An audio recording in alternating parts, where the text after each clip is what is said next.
Muy buenas tardes a todos.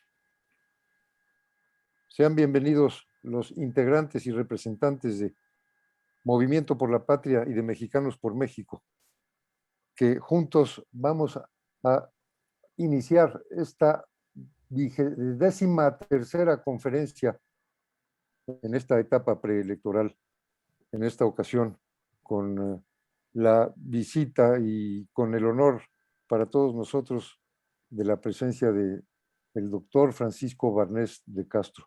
Le quiero dar la palabra a José Antonio Gómez Urquiza para que dé una bienvenida corta y después a nuestro presentador Luis Sampson.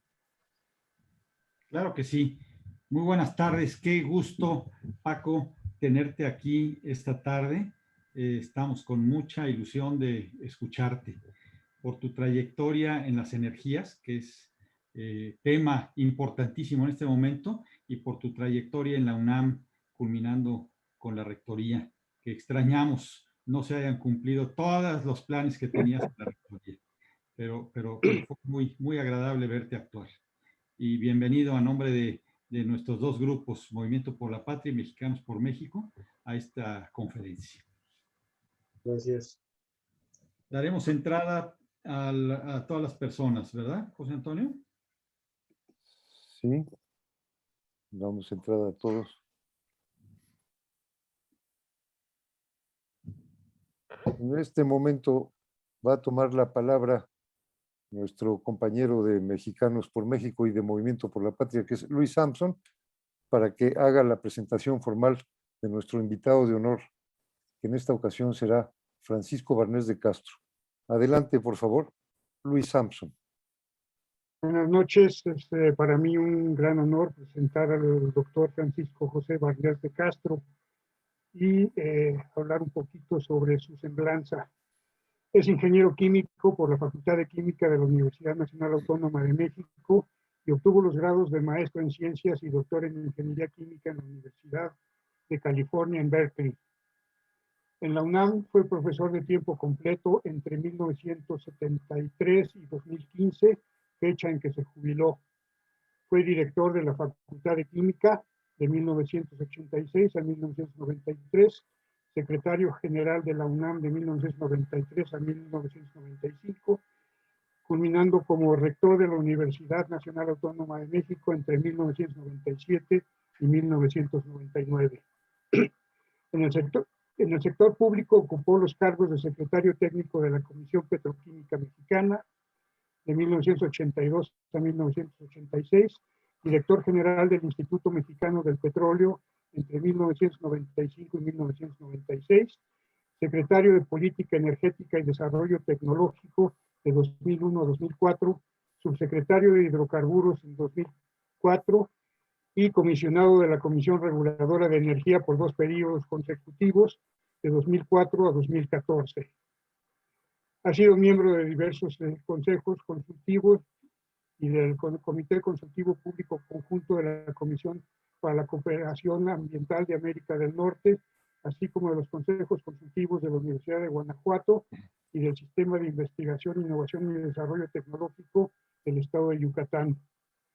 Ha formado parte de consejos directivos de LANFI, SICUA, Silvestab, IMP, IIE, ANUIES, CONACYT, NAFINSA e INEL, de la Fundación México-Estados Unidos para la Ciencia, del que fue presidente en el periodo 2010-2012, así como de 17 empresas químicas del sector público.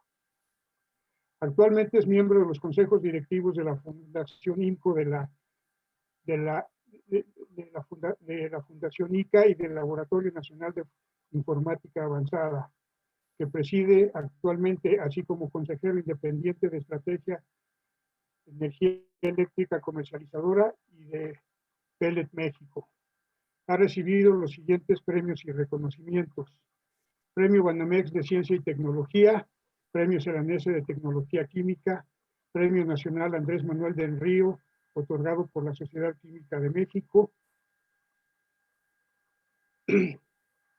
reconocimiento a la excelencia profesional otorgado por la Federación Mexicana de Profesionales de la Química, doctor honoris causa otorgado por el Instituto Nacional de Astrofísica, Óptica y Electrónica, Premio Ingeniero Víctor Márquez Domínguez, otorgado por el Instituto Mexicano de Ingenieros Químicos. Premio Ernesto Ríos del Castillo, otorgado por el Colegio Nacional de Ingenieros Químicos y Químicos. Ha sido presidente del Instituto Mexicano de Ingenieros Químicos, del Colegio Nacional de Ingenieros Químicos y Químicos y de la Asociación Mexicana para la Economía Energética. Vicepresidente de la Unión de Universidades de América Latina y del Caribe y vicepresidente para América del Norte del Consejo Mundial de Energía.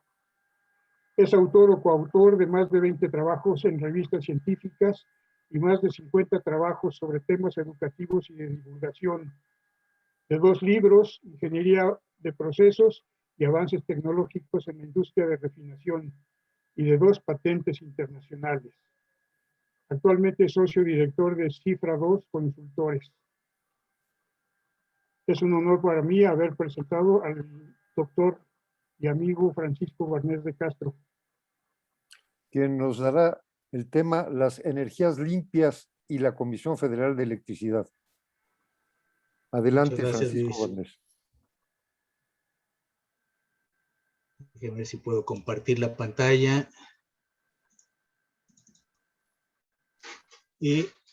La presentación que preparé para ustedes está basada en un trabajo reciente que desarrollé en colaboración con Francisco Salazar Díez de Sollano, quien fue uno de los últimos presidentes de la Comisión Reguladora de Energía, con el que me tocó trabajar de cerca y con el que tengo una muy cercana amistad.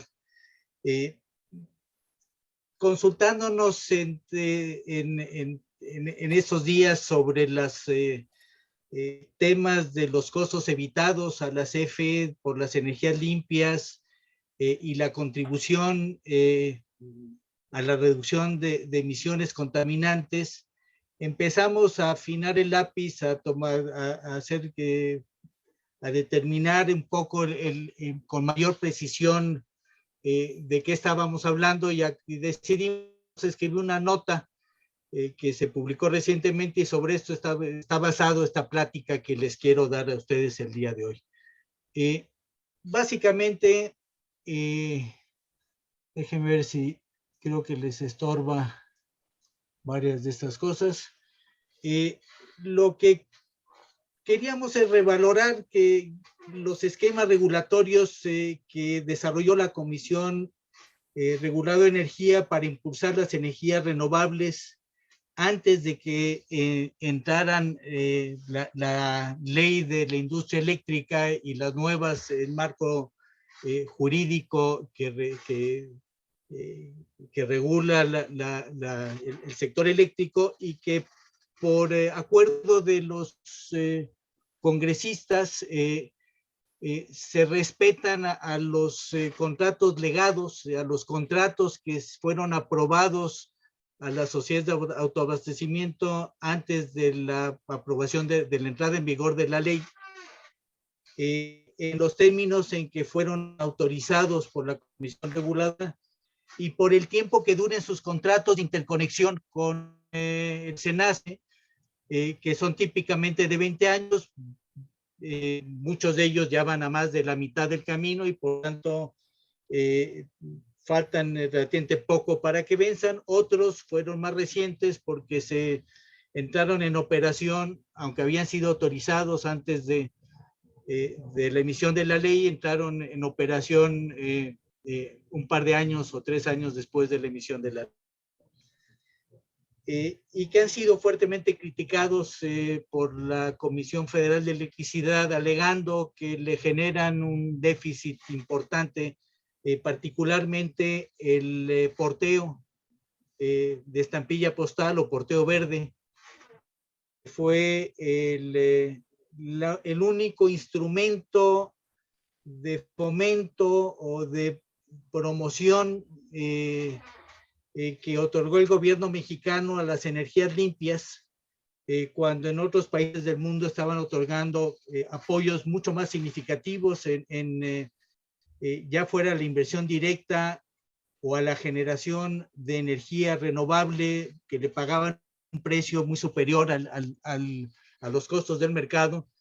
El único incentivo económico que le dio la Comisión Reguladora de Energía, previo acuerdo con las autoridades, con la Secretaría de Hacienda, con la Secretaría de Energía y con la propia Comisión Federal de Electricidad, que es un apoyo interesante, pero marginal desde nuestro punto de vista, y vamos a probar aquí que no solo no era no es un apoyo inusitado o desmedido con respecto a otros parámetros, sino que inclusive le representa en muchos casos ahorros importantes a la Comisión Federal de Electricidad al impulsar la generación de energías limpias en áreas o en horarios en donde el despacho de las centrales térmicas de la CFE representaban costos significativamente más altos.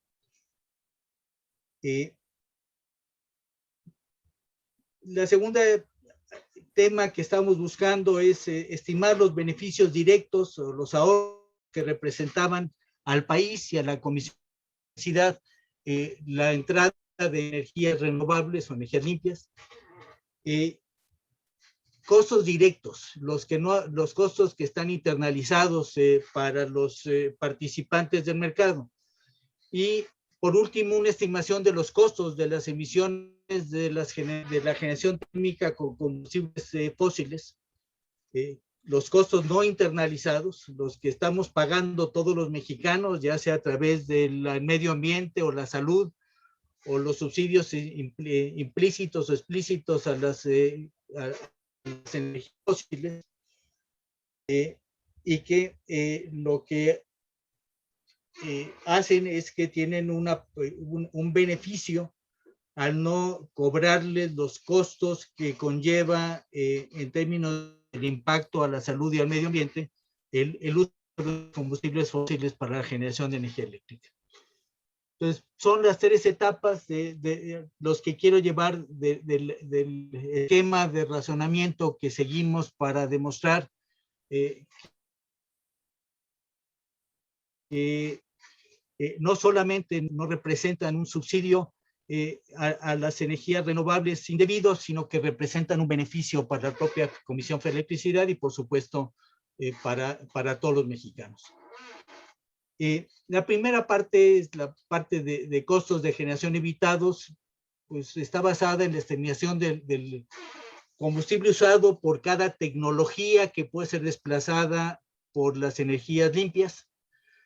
Y dependiendo qué tipo de tecnología está siendo desplazada o qué tipo de combustible está siendo utilizado, es el mayor o menor beneficio que pueda tener. Una asignación de costo con base en los precios actuales de combustible, en los más recientes publicados por la propia Secretaría de Energía. Hay que sumarle los costos de operación y mantenimiento para determinar los costos variables que tiene cada megawatt hora de una central eléctrica que esté siendo despachada para satisfacer la demanda del mercado eléctrico nacional. Como saben ustedes, el despacho basado en primer lugar en un despacho económico, esto es, pongo a funcionar la central que tiene un costo incremental más bajo en términos del costo de su combustible y en términos de los costos variables de operación y mantenimiento de esta planta que tienen que estar registrados, no se vale que me los inventes. Y la que le cuesta más barato al país en ese momento, la que representa menor costo, es la que entra en el despacho económico hasta llenar la demanda, hasta que el costo marginal de la energía que está siendo despechada es igual o mayor que lo que están dispuestos a utilizar, a pagar los usuarios que están demandando esta energía. Y se hace un ajuste por confiabilidad del sistema en caso de que el operador del sistema determina que no hay una confianza suficiente, una garantía en que el sistema se va a comportar bajo condiciones normales o anormales que se puedan presentar a lo largo del día. Si lo hay, entonces obliga el despacho de una planta más cara, pero más confiable, que puede responder más fácilmente a las variaciones de carga en el mercado. y desplaza, por tanto, a las que se quedaron al final de la curva de despacho, las empuja hacia afuera y esas ya dejan de ser despachadas. Y queremos compararlo con las tarifas vigentes para ver en dónde hay ahorros y en dónde no los hay. Para el caso de las sociedades de autoabasto, estos contratos legados y de los beneficios de la tarifa y también ha sido cuestionado que las energías limpias que se pusieron a partir de la ley de la industria eléctrica a través de las subastas por las cuales la Comisión Federal de Electricidad tiene que adquirir con suficiente anticipación sus requerimientos previsibles de capacidad de energía y certificados de energía limpia.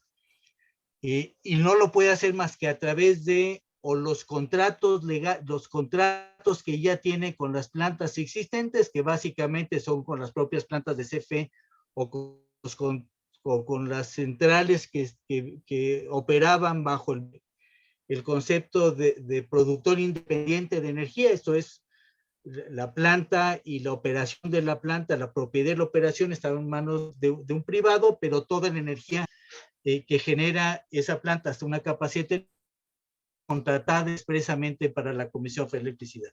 Estos se llaman los contratos legados a los que tiene acceso el suministro básico de CFE, y todo lo demás, el incremento de demanda lo tiene que adquirir a través de subastas públicas para garantizar que el usuario final esté recibiendo las aportaciones de energía, de capacidad y de certificados de energía limpia al menor costo posible para el usuario y por tanto para la CFE. Y finalmente, ¿cómo se compara esto con el beneficio del porteo verde? Estas son las bases de los que tomamos. Entonces, lo primero es determinar cuáles son las centrales eléctricas que están en manos de CFE, desde las más eficientes hasta las menos eficientes, que puedan dejar de ser despachadas por la irrupción de una central de energías limpias, que básicamente la gran mayoría de la capacidad, como vamos a ver más adelante, de las nuevas centrales que están siendo instaladas son eólicas y solares, fundamentalmente, aunque hay de otras tecnologías, pero que cuentan en menor escala. La más eficiente de todas es la tecnología de ciclo combinado. Esto es una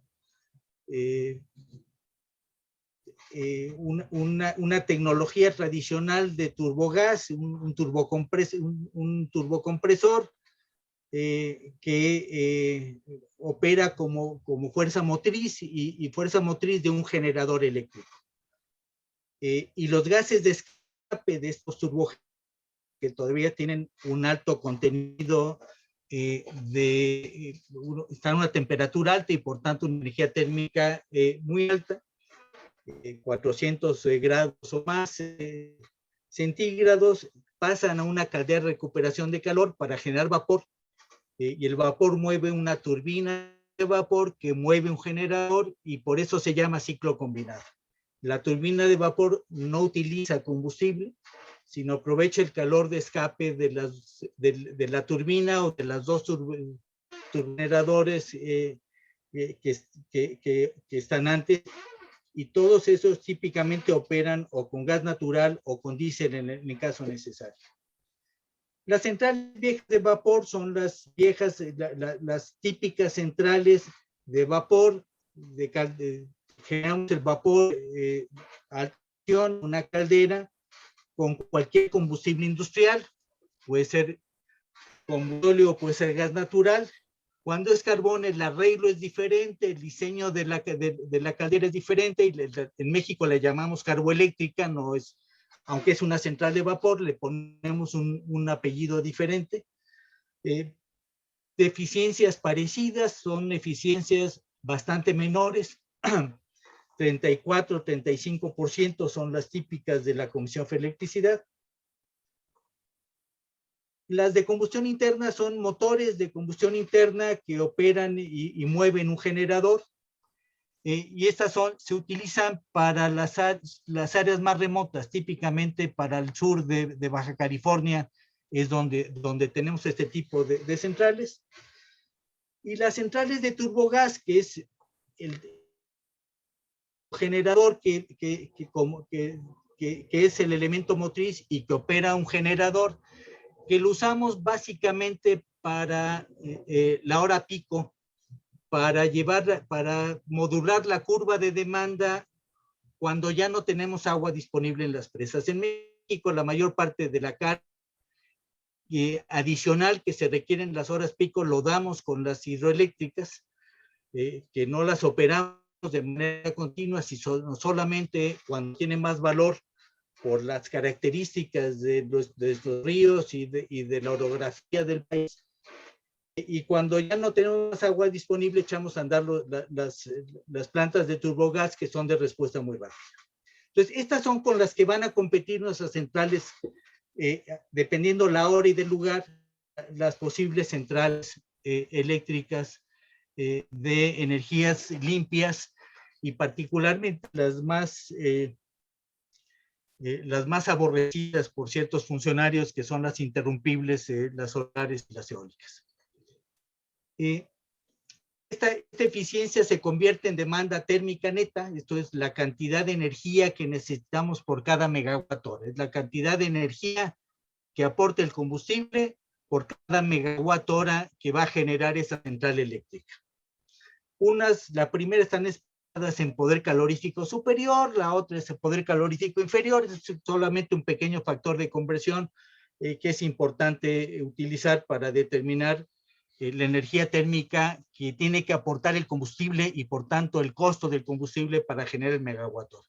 Estos son solamente los antecedentes para que vean el tipo de centrales con las que vamos a hacer la comparación. Y con esto determinamos el costo de energía, conociendo el costo unitario que tiene cada megajoule que aporta o el gas natural, o el carbón, o el combustóleo, o el diésel en el país. Y estos, como les decía antes, están tomados de los costos del informe más reciente de costos que publica la Secretaría de Energía, los diferentes combustibles, excepto los de carbón, que están tomados de las licitaciones últimas que hizo la Comisión Federal de Electricidad para comprar carbón nacional y para comprar carbón importado para Tetacalco. Este costo de energía, que son los costos que están en color azul para el gas natural, negro o azul oscuro para el carbón, amarillo para el combustóleo y naranja para el diésel, hay que sumarle los costos variables de operación y mantenimiento que se suman al costo que cada megawatt hora me cuesta adicional por encima del costo de tener la central y tenerla parada.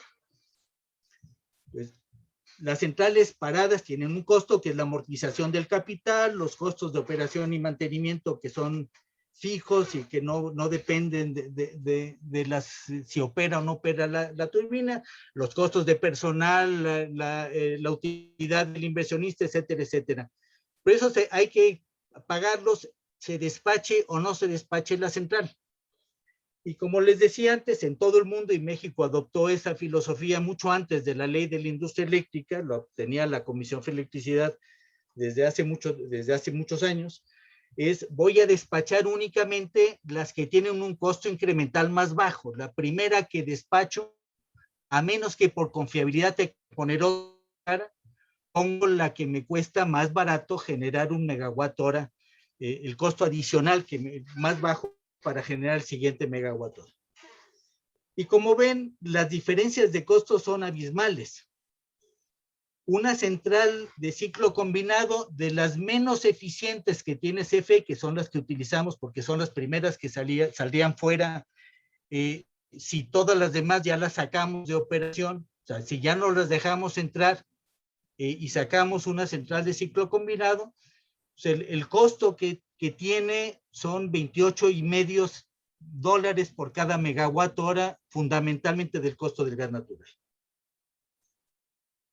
Si usamos gas natural en una central térmica de vapor, que cuesta $40. Si la central de vapor es la carboeléctrica que tengo en el norte del país, con un carbón de mala calidad, pero que paga un poco más barato, son $32, $31.80. Carboeléctrica de Petacá, 6 unidades más viejas, que son las primeras que desplazaría. Hay una nueva mucho más eficiente, supercrítica, que no la tomamos en cuenta. Esa tiene $48 de costo incremental, o sea, el costo variable por generar un megawatt. Si me voy a combustóleo, ya estoy hablando de los 90s, 96 en la planta de vapor, que son la mayoría de las que tengo en el país, que eran las que tenía originalmente, con las que operaba el país hasta el año 2000, eran fundamentalmente centrales de vapor que operaban con combustóleo. Si ese ciclo combinado tan eficiente lo opero con diésel, se me va a $228 el megawatt. Y si yo tengo que operar una turbina de gas en pico, en demanda pico, como la que tengo, en alguna de las que tengo en Monterrey, de las viejas, o de las que tengo en la península de Baja California o en la península de Yucatán, para respaldar el sistema eléctrico me cuesta $350. Este es el rango, y los beneficios dependen de cuáles de estas centrales son las que estoy evitando su despacho a medida que van entrando las energías renovables. Y vamos a ver cómo se comparan. Lo primero, el argumento con el que convencimos a la Secretaría de Hacienda, que es la que fijaba las tarifas hasta que el año antepasado, ya con la nueva ley de la industria eléctrica y ya el traslado de atribuciones a la Comisión Reguladora de Energía, empezó a determinar la Comisión Reguladora.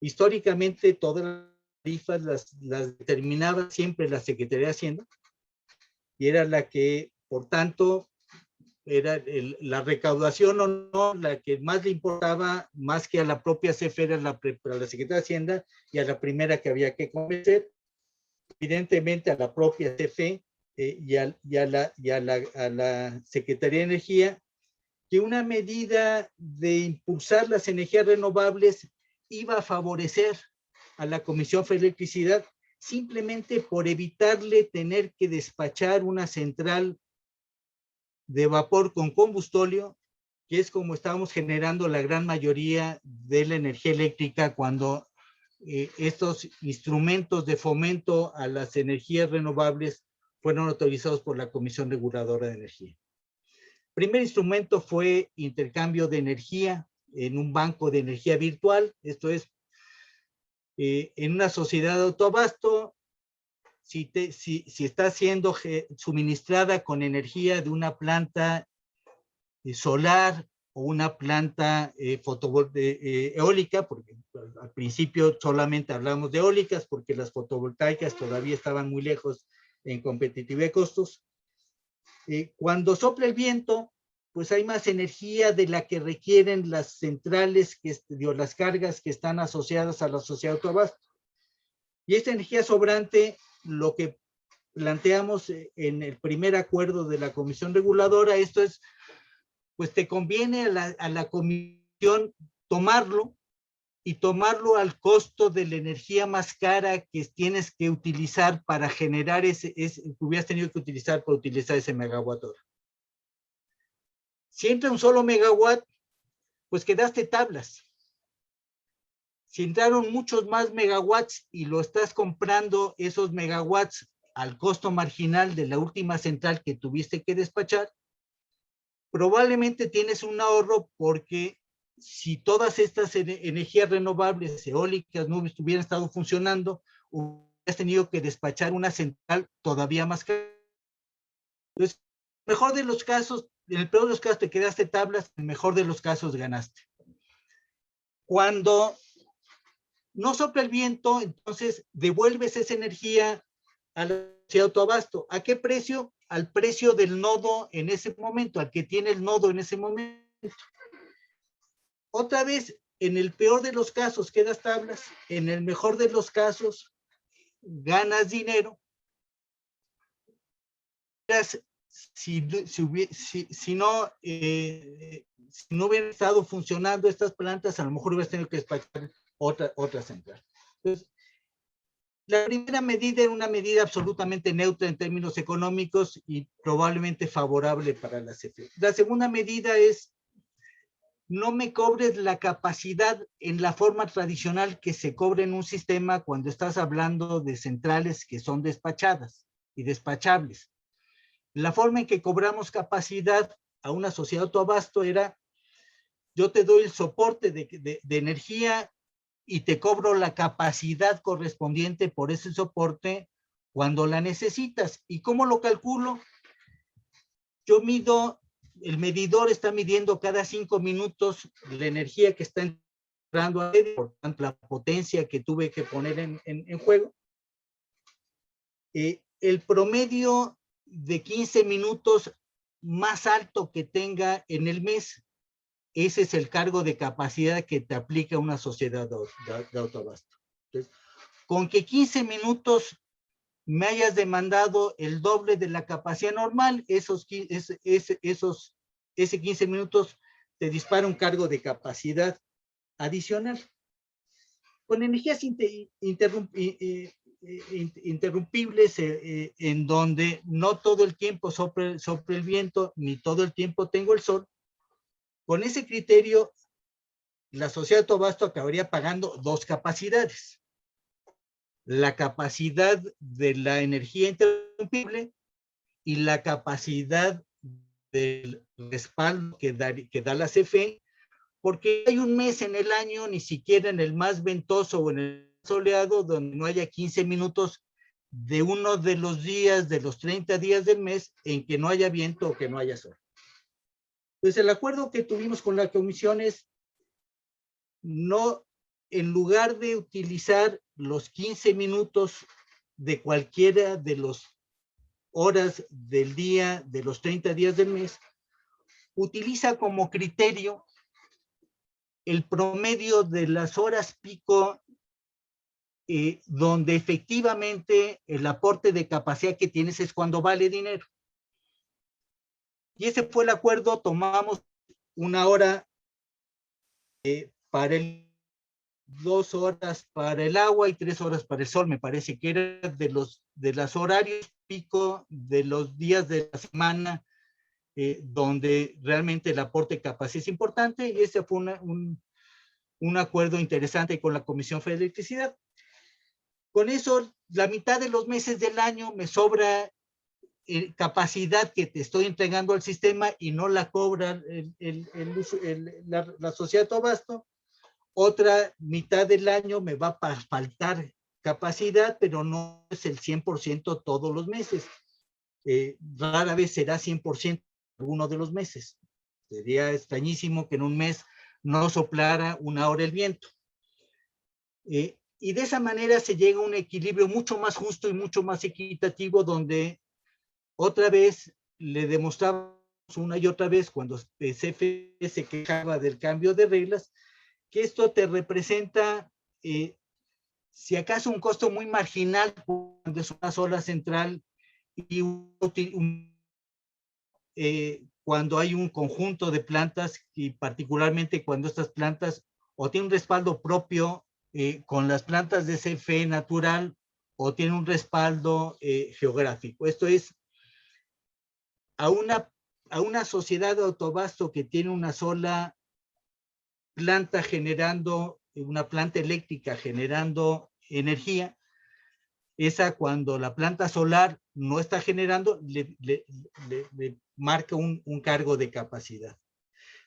Pero seguramente en esa misma hora había otras centrales eléctricas en otras partes de la República donde sí había sol y sobraba electricidad, o había viento y sobraba electricidad, y por tanto no diste un respaldo. Lo único que diste fue la capacidad de transportar la electricidad de un lado para otro, y esa la vas a cobrar por separado.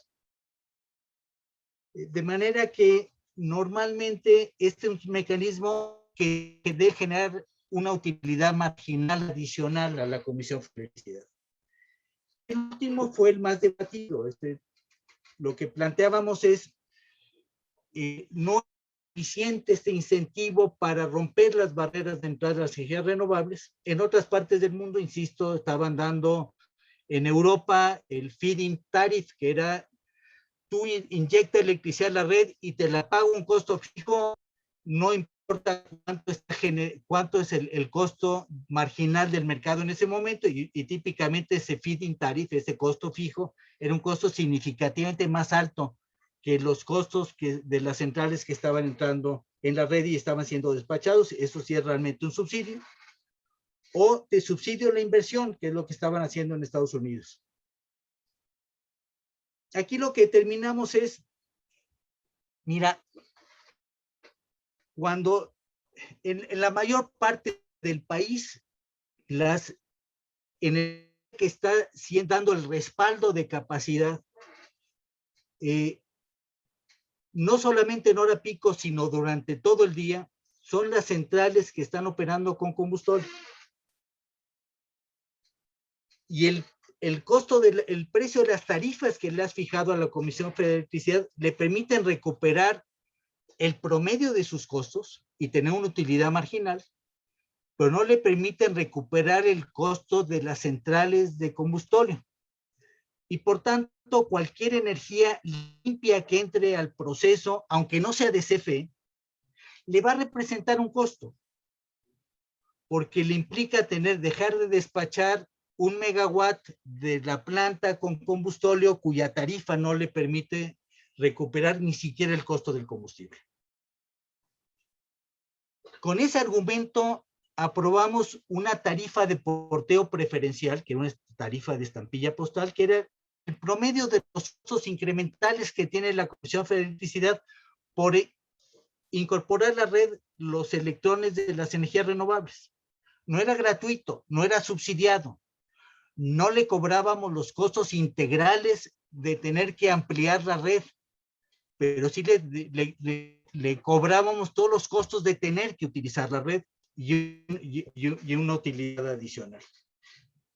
Y adicionalmente, si la central necesitaba que reforzara la red o reforzara la subestación donde se iba a conectar, esa la pagaban los privados y le donaban los activos a la Comisión Federal de Electricidad.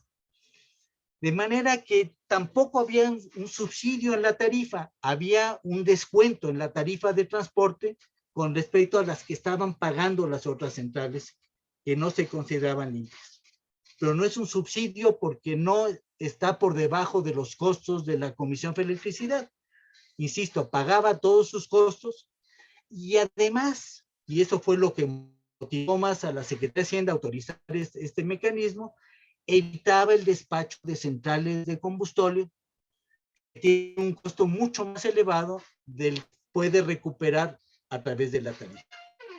Eso era antes del cambio de ley. Supuestamente las tarifas que hoy aplica la Comisión Federal de Electricidad, la Comisión Regular de Energía, le han autorizado a la Comisión Federal de Electricidad, son tarifas que reflejan mucho mejor los costos reales en los que está incurriendo la Comisión Federal de Electricidad. Lo que estamos demostrando con esta gráfica es que efectivamente todavía los costos de las centrales térmicas que operan con combustóleo no los está recuperando con ninguna de las tarifas, ni siquiera la tarifa de hora punta, que es la barra más alta. Ni siquiera pagas el combustóleo, ya no digamos tus costos variables adicionales de operación de la central, la más alta. La tarifa más alta es de $88 por megawatt, ya convertido en dólares para poderlo comparar todas las cifras, mientras que el costo de combustóleo anda cerca de 90 y con los costos variables de operación y mantenimiento andas en los 96. y solamente hora punta son unas cuantas horas al mes. El resto o es intermedia, una muy buena parte son horario base, que es mucho más bajo. Y por tanto, cualquier energía, cualquier central que entre en una sociedad de autoabasto en operación con energía renovable intermitente, solar o eólica, y evite el despacho de una central con combustóleo, le sigue representando un aporte significativo, una ventaja significativa, un ahorro significativo a la Comisión Federal de Electricidad. No va a tener el ingreso de la tarifa, pero no va a tener el gasto del combustóleo, que es mucho mayor que el ingreso que tenía de la tarifa.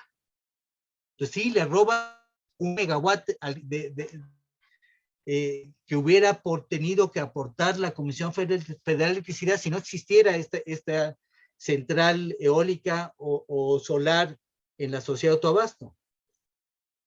Pero te evita el costo de despacharlo.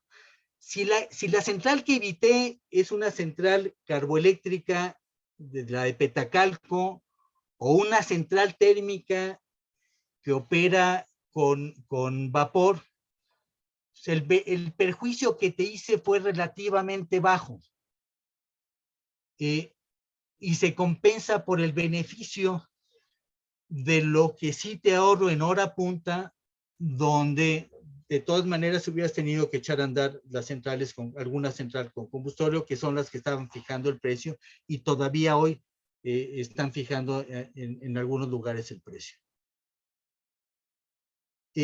Esto es en el centro del país, donde está mejor mallado, mejor interconectado, y donde dependes fundamentalmente de gas natural hoy en día para la generación de electricidad. Pero si nos vamos a la provincia, a los extremos del país, en primer lugar, Baja California Sur, donde no hay gas natural, donde opera una central de combustión interna con combustóleo, opera una turbina de vapor con diésel. Son los dos extremos que tienes. Las otras las dejé simplemente porque estaban ya era más difícil retirarlos de la gráfica. En Baja California Sur, o tienes centrales de combustión interna que operan con combustóleo, o turbinas de gas que operan con diésel. Aunque las tarifas son significativamente más altas, en la hora base ni siquiera recuperamos el costo del combustóleo. Otra vez, a duras penas recuperamos el costo del combustóleo. En intermedia y en punta, CFE pierde dinero. Y en intermedia y punta, que tienes que operar con las turbinas de gas, porque las otras no te alcanzan. Cualquier planta solar o eólica que evite el despacho de esto significa un ahorro considerable, mucho más considerable que el subsidio de porteo que le estamos dando, y por tanto es un beneficio neto para la propia Comisión Federal de Electricidad. Y el caso de Yucatán es quizás todavía más extremo, porque aunque hay gas, no hay suficiente gas. El gasoducto no es, primero es un gasoducto que tiene una capacidad limitada, pero ni siquiera lo operamos a capacidad, porque Pemex no está generando suficiente gas en el sureste para alimentar el gasoducto y llevarlo a Yucatán. Y el gas que metemos es gas de mala calidad con alto contenido de nitrógeno. Y eso obliga a la Comisión Federal de Electricidad a basarse una buena parte de su capacidad de generación con plantas de combustóleo, o peor todavía, con un ciclo combinado que tiene que operar con diésel, o peor todavía en hora pico con las turbinas de gas que operan con diésel. Y aquí evidentemente el beneficio que tiene para CFE, que una sociedad de autoabasto le diga: no me surtas tu electricidad porque una parte de esta electricidad me la está surtiendo mi planta solar o mi planta eólica, aunque sea la mitad del tiempo, le significa un ahorro considerable a la Comisión Federal de Electricidad y por tanto al país. Y esto estamos hablando solamente de costos de combustible. no de todos los costos generados por el manejo del combustible, ni los costos asociados a el daño que pueden hacer las emisiones de los gases de combustión del combustorio en la zona cercana y lejana de la central eléctrica, que vamos a ver más tarde de qué tamaño son.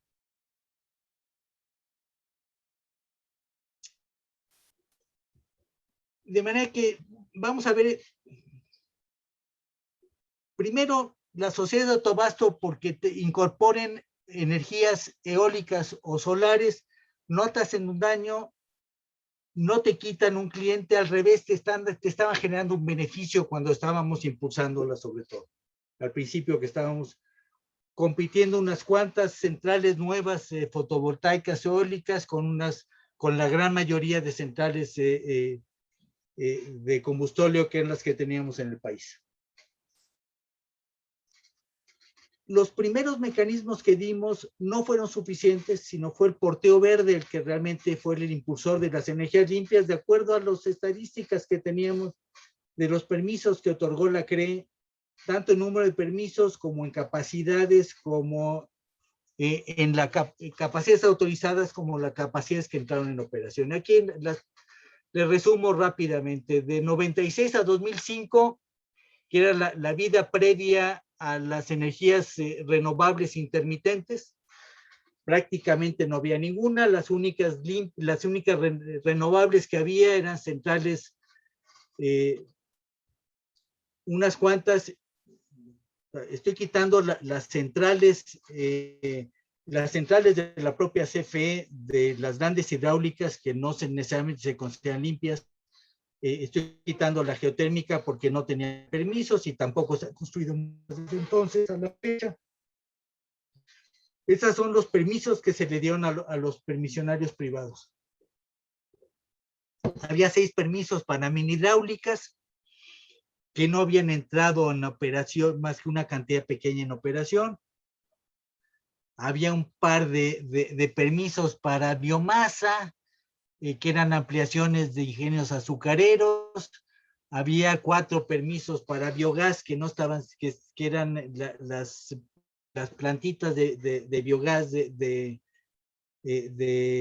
básicamente las de Monterrey, no me acuerdo cuál otra, y 4 permisos eólicos que no habían podido volar por las reglas que le impedían el poder competir con las reglas anteriores que les mencionaba a una central intermitente. Cuando le vas a cobrar capacidad, no le vas a reconocer la energía que sobre, que le regala la red, y le estabas cobrando doble capacidad, la de eólica y la que aportaba la Comisión Federal de Electricidad en los 15 minutos más críticos del mes, ¿no? Entonces esas simplemente no habían volado. Los 4 años previos a la aprobación del porteo verde, el porteo preferencial, autorizamos 23 permisos adicionales, se instalaron, iban asociados a 1000 megawatts adicionales de capacidad autorizada, todavía muy poco. Acuérdense que en el gobierno de Calderón, de Fox, cuando estaba en la subsecretaria de Política Energética, nos atrevimos a poner en el Plan Nacional de Energía que íbamos a impulsar hasta 1000 megawatts adicionales de potencia de energías renovables no consideradas en los planes de la Comisión Federal de Electricidad, y era un sueño guajiro porque no había un solo instrumento para poderlas impulsar. Bueno, tardamos todavía unos cuantos años en lograr esos primeros 1000 megawatts de capacidad adicional a los contemplados en los proyectos de la CFE. Gracias a los primeros pasos que dimos en los instrumentos de promoción de banco de energía y de reconocimiento de capacidad. Pero fue el instrumento de porteo el que realmente disparó una capacidad adicional importante. Los siguientes 4 años se autorizaron 130 permisos con 5000 megawatts de capacidad y se instalaron en conjunto entre los proyectos autorizados antes del porteo y después del porteo, y ahí sí ya superamos la meta de los 1000 megawatts que nos habíamos planteado para los siguientes 10 años, y los siguientes 10 años, pues prácticamente a duras penas pasamos de panzazo por esa meta ambiciosa, que era ridículamente chica con respecto a lo que estaban haciendo otros países, pero que parecía extraordinariamente ambiciosa cuando no tenemos ningún instrumento. Vamos a ver qué implica en términos de ahorro. En el cuadro de arriba están las tarifas de porteo verde para alta, media tensión y baja tensión, y las tarifas convencionales que tendrías que pagar una central térmica de una sociedad de autoabasto si no que tuviera la característica de ser energía limpia. Y el beneficio es, o sea, hay que pagar el uso de la red de alta, de media o baja tensión si pasas por ahí nominalmente. Esto es, si en el trayecto de la central a la carga que forma parte de la sociedad de autoabasto pasas por 3 líneas, por alta, por media y por baja tensión, pagas el porteo de las 3 tarifas, aunque en realidad el electrón que generaste se quedó y se utilizó localmente, y es otra central totalmente diferente de la que está generando el electrón que utiliza la carga que está en Chiapas, en Chihuahua, cuando a lo mejor la central de la sociedad de autoabasto es una eólica que está en el istmo de Tehuantepec. Formalmente pagas porteo como si efectivamente el electrón recorriera toda la red. Esto quiere decir que a la sociedad de autoabasto le estamos cobrando una tarifa convencional realmente alta. Las tarifas de transmisión en México son más altas que en otros países del mundo. Pero a la sociedad de autoabasto le estamos obligando a pagar el recorrido como si realmente el electrón recorriera toda la ruta, cuando no es el caso. La tarifa de porteo reconoce que no estás utilizando más que marginalmente la red, y por tanto pagas únicamente los costos reales demostrados que tenía la Comisión Federal de Electricidad por inyección de esta energía renovable. Los casos más frecuentes es cuando generas en media tensión y entregas en media tensión en la misma red, o cuando generas en alta tensión y entregas en media tensión a alguna de las cargas, que son los dos casos que estamos comparando aquí, donde puedes hablar del descuento que le estamos dando frente a las tarifas nominales que tendría que pagar la sociedad de autoabasto. $10, $9.90 para el caso de que generas en media tensión y entregas en media tensión. $20, $20.70 si generas en alta tensión y entregas en media tensión, o generas en media, pasas a alta en el camino y entregas en media tensión. Esto es el supuesto subsidio que está arruinando a la Comisión Federal de Electricidad y le está haciendo un boquete. Supuestamente un boquete en la filial de transmisión, que es la que tiene mayores utilidades de toda la Comisión Federal de Electricidad. Es una filial que no pierde dinero. El supuesto subsidio es un descuento de $10 en unos casos, $20 en otros casos.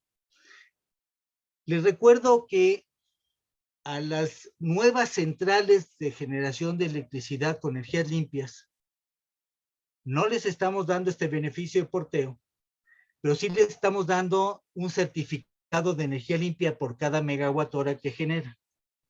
Y ese certificado de energía limpia tiene un valor en el mercado entre $10 y $20, precisamente muy similar al que están recibiendo las viejas centrales de energías limpias, que no tienen derecho a recibir certificados, pero sí tienen el beneficio del porteo preferencial.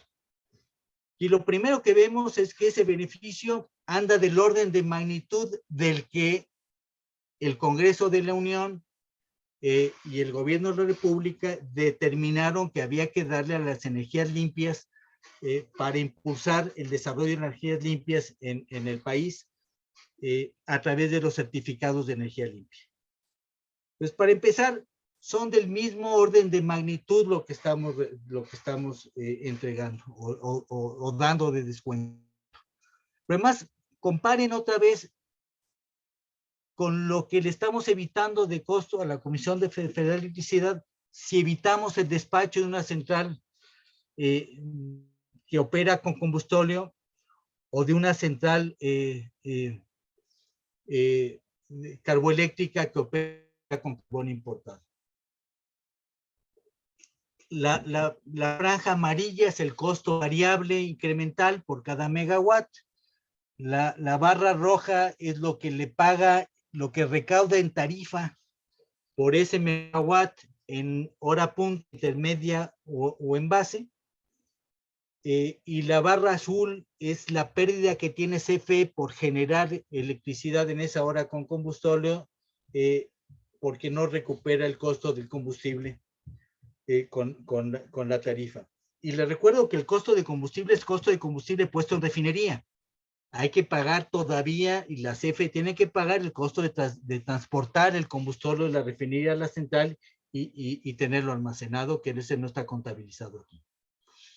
Y otra vez, esto es el centro del país, donde la economía solamente se da si evitamos el despacho de una central con combustóleo y de una carboeléctrica. Pero en el caso de Baja California o de la península de Yucatán, aquí sí es evidentísimo que este supuesto subsidio que ha promovido la conexión de centrales eléctricas renovables intermitentes, solares y eólicas en la península de Yucatán y en la península de Baja California Sur, o en la parte de Baja California Sur, le representaban y le siguen representando un ahorro considerable a la Comisión Federal de Electricidad de costos que no está recuperando a través de las tarifas. Pues no solamente el tal subsidio no es un subsidio, es una reducción de tarifas que recupera sus costos, pero además de todo, le evita una cantidad importante de costos de combustible por no tener que suministrar ese megawatt con sus propias plantas. También había una gran discusión de si las centrales eléctricas limpias de intermitentes solares y eólicas que se compraron a través de las subastas públicas o se adquirieron, se contrataron a través de las subastas públicas, de las 3 primeras subastas públicas con que la CFE contrató energía y certificados de energía limpia en los últimos años de la administración anterior.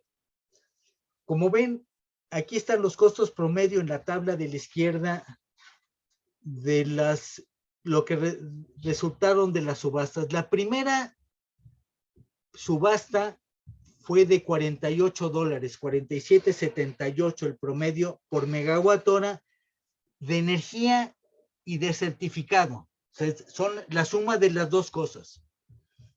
Es el megawatt hora de energía más el certificado que demuestra que esa energía es una energía limpia y que tienes que tener al final del año en las manos para poder cumplir con los requisitos de energías limpias que impone la ley mexicana. 48 dólares es un precio extraordinariamente bajo a nivel internacional en la primera subasta. Fuimos de los, no sé si rompimos récord o no, pero estamos entre los 2 o 3 costos más bajos que se habían licitado en diferentes países del mundo en esa época. Un año después, bajamos a $33.50. Y un año después, o menos de un año después, todavía la caída fue espectacular. $20.50. $20.50 por cada megawatt. Me tienes que pagar cuando mi planta genera electricidad y te la puedo entregar a la red. No te pago un centavo si la planta no está generando. Te lo pago únicamente cuando generas. y por tanto, esa energía que te tengo que pagar a ti cuando la generas y la metes a la red, la tengo que comparar con la energía, con el costo variable de las centrales eléctricas que evito que sean despachadas porque tengo disponible a esa hora, en ese día, ese megawatt hora de energía limpia. Como ven, en la primera subasta salía ganando con la carboeléctrica de Petacalco o con cualquier central de vapor que operara con combustóleo o que operara con diésel. Y salía razonablemente tablas o perdía un poquito si lo que evitaba es una central de vapor que operaba con gas natural. La siguiente ya le gana el terreno a la central de vapor con gas natural. Solamente la energía, insisto, solamente la energía. Y la última subasta implica que solamente energía tengo un ahorro con respecto a cualquiera de las centrales eléctricas térmicas que tiene la Comisión Federal de Electricidad.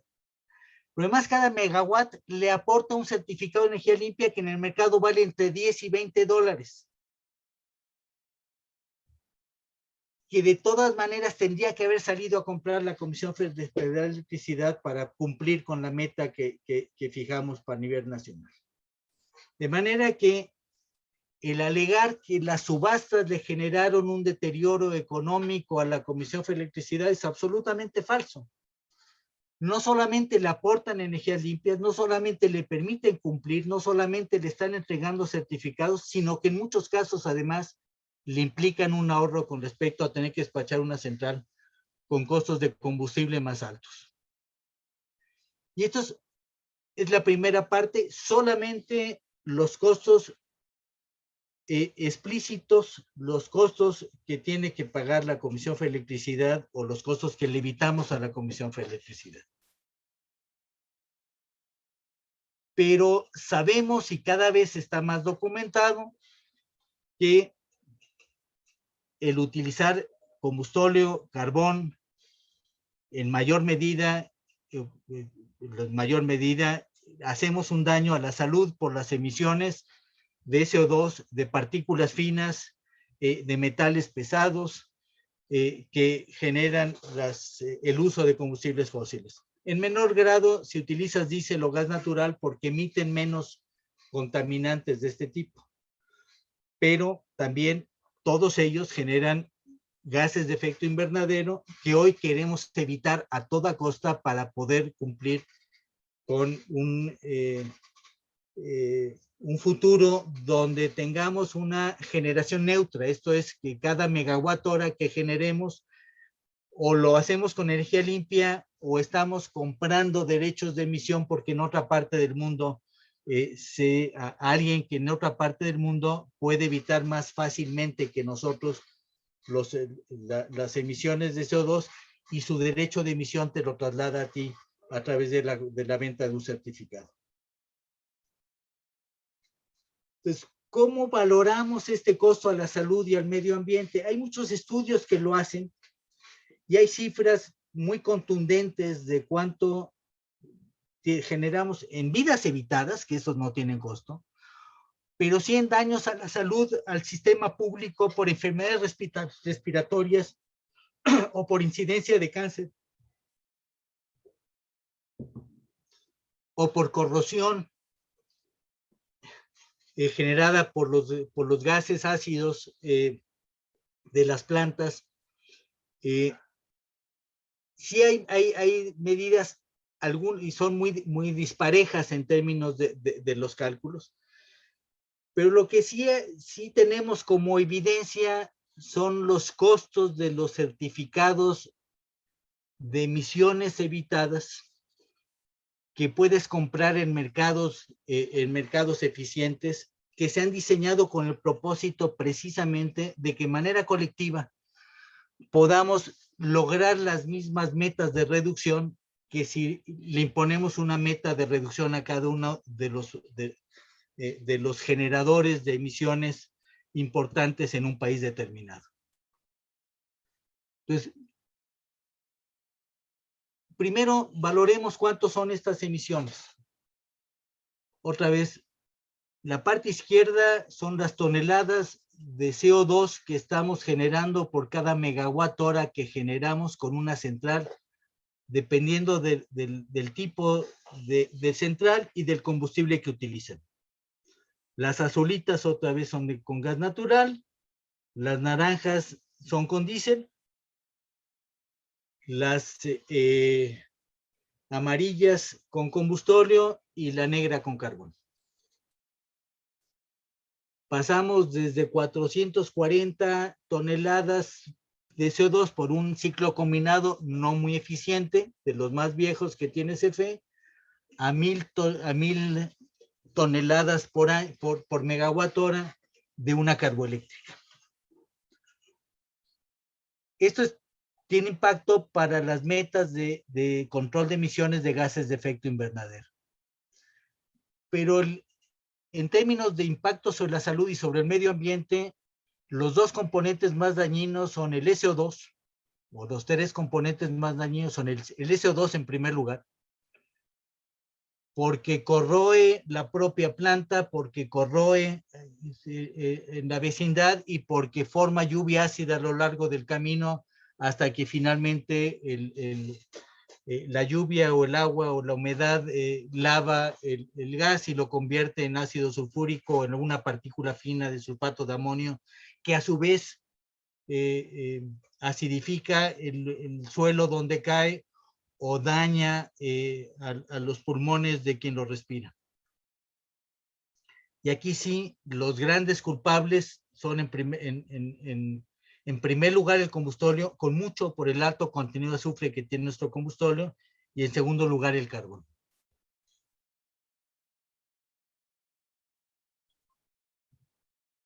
En el mundo se han establecido ejemplos de mercados de derechos de emisión. El primero que se estableció con un gran éxito fue en Estados Unidos para el control de emisiones de CO2.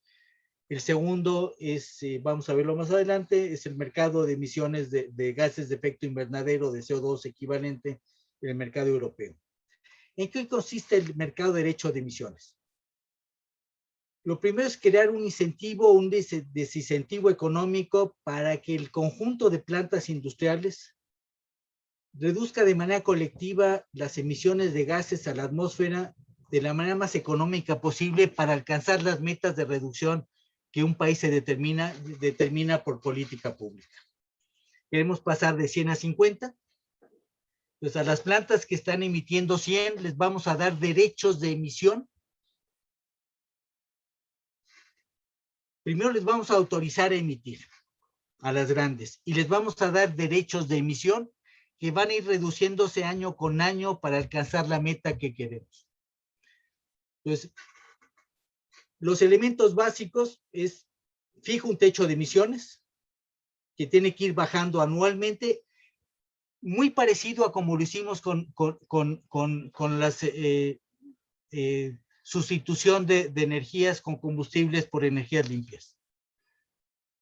Tenemos un techo actual y queremos llegar a un techo dentro de 5, de 10 o de 15 años. Y por tanto, a los emisores de hoy les vamos a ir dando una autorización de emisión para que puedan operar. Ese derecho no se puede ni comprar ni vender. La utilización, pero te doy derecho de emisión, te autorizo a emitir tantas toneladas al año de CO2 o de CO2, ya hazle como quieras. Una de dos, o bajas el nivel de operaciones, o cambias de combustible, o inviertes por uno más caro, más limpio, o inviertes para capturar las emisiones, o le compras tu derecho de emisión a alguien que lo pudo hacer más barato que tú, que lo hizo mejor que tú, que le sobran derechos de emisión y que te los puede vender. Y de esa manera, el conjunto de la sociedad paga mucho menos por lograr la meta que si cada uno le fijamos la meta individual de que tienes que reducir en X% tus emisiones. Hay quien lo puede hacer mucho más y mucho más allá de la meta de manera más económica y tener el derecho excedentes que pueden transferir a quien no lo puede hacer tan económicamente. Pues, de esta manera, una sociedad, una economía dilapida menos recursos en lograr una meta ambiental. Pues, las reglas son fáciles, son relativamente fáciles de administrar por una autoridad. Fijo el techo, fijo la meta, autorizo a cada uno, reparto los derechos de emisión, los asigno, puede ser por subasta, puede ser por un criterio de eficiencia, tiene que ser un mecanismo que sea razonablemente justo y equitativo, y que tiene que dar lugar a los nuevos jugadores que la economía necesita para generar electricidad o para generarse cemento o producir cemento para producir acero. Tengo que tener un sistema de vigilancia de cumplimiento. Tiene que haber mediciones en sitio de cuánto estás generando y emisiones que puedan ser verificables y auditadas por terceros. Y un registro de derechos. ¿Quién tenía el derecho? Tienes que avisarle a la autoridad cuando se lo transfieres a alguien para que no haya un mercado negro de emisiones, de certificados de emisión, y ese, una vez que lo entregas, se cancela y emites nuevos derechos de emisión. Nuevamente es muy parecido a lo que hicimos con el mercado de certificados de energía limpia. Como les decía, el primer experimento masivo que hubo fue cuando Estados Unidos estaba contendiendo con el problema de lluvia ácida que tenía Europa y tenía Estados Unidos, de las grandes cantidades de carbón, fundamentalmente y un poco menos combustóleo, que se estaban quemando en centrales eléctricas y en otras industrias, que estaban afectando a la salud y al medio ambiente, y se decidió ponerle un plazo y una fecha y una capacidad de reducción, y se estableció un mercado de emisiones de CO2 que funcionó muy bien hasta que empezó a ser manipulado, que es cuando tiene el pico ese enorme, cuando empezó a haber otras reglas que no eran tan o accidentes o eventos como los huracanes, y finalmente va recuperando su nivel y en 1910 alcanzaron las metas que querían y cancelaron el programa. Como ven, los primeros 8 años de operación o 10 años de operación del sistema, el precio de la tonelada evitada de CO2 puesto a valor de dólares, rondaba por un promedio de unos $150 la tonelada. Con las reglas que se fijaron para este mercado, la Unión Europea estableció el mercado de derechos de emisiones de gases de efecto invernadero, que es el mercado más activo que hay en el mundo ahora para comprar o vender derechos de emisiones de CO2. Y aquí están el costo que tenía en el mercado, aquí está en euros, la tonelada evitada, el certificado del derecho de emisión de una tonelada de CO2. Las transacciones andaban en promedio en unos 25 euros por tonelada hasta el año pasado. Ahora se ha disparado y actualmente anda por más de $50 o alcanzó un nivel de $50 la tonelada de CO2. Para valorar nuestras emisiones, el costo de las externalidades de las emisiones nuestras de CO2 y de CO2, tomamos como referente estos $25, perdón, estos $150 por tonelada de CO2 de 2015 puestos a valor a los precios actuales de 2021 para el SO2, y para el CO2 tomamos el promedio de 2020 que andaba por los €25 a tonelada. Para hacer un juego de qué hubiera pasado si México entra a este mercado, un mercado regional de emisiones, en lugar de fijarnos cifras arbitrarias o metas arbitrarias por empresa o por central, o por tipo de tecnología o por tipo de combustible, le fijamos una meta general de ir reduciendo las emisiones de CO2 al país y las emisiones de CO2, de preferencia un mercado regional que sea líquido y donde se mitigan entre todos los costos de lograr alcanzar las metas, porque los que van más rápido son los que les cuesta menos y lo hacen más rápido para capturar la oportunidad de poder comercializar y vender los certificados que les autorizaron de emisión. Si esto fuera así, con estos costos, estos serían los costos incrementales que tendríamos que cobrar a la CFE o que la CFE tendría que adquirir sus derechos de emisión en los mercados líquidos. Van desde los $12.50 adicionales por comprar certificados de emisión de CO2 en un mercado europeo para un ciclo combinado, hasta los $33 de una carboeléctrica con carbón nacional, donde $30 son para comprar los certificados de CO2 y $3, entre $2 y $3 adicionales para comprar los certificados de emisiones de óxidos de azufre. Y entonces ahora sí, ya cuando incorporamos estas externalidades, las medidas que se han tomado en este país para impulsar las energías limpias se ven todavía más favorables. Aquí están alineadas ahora los costos variables equivalentes, y esa es la medida que se está tomando a nivel de política energética mundial para poder tomar decisiones de política pública.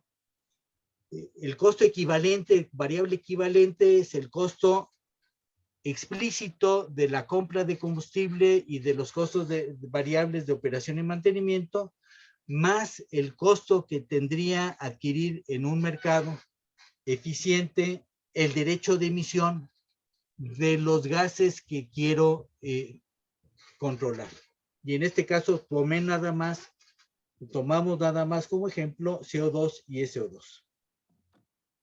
Y ahora sí queda evidente, las tres subastas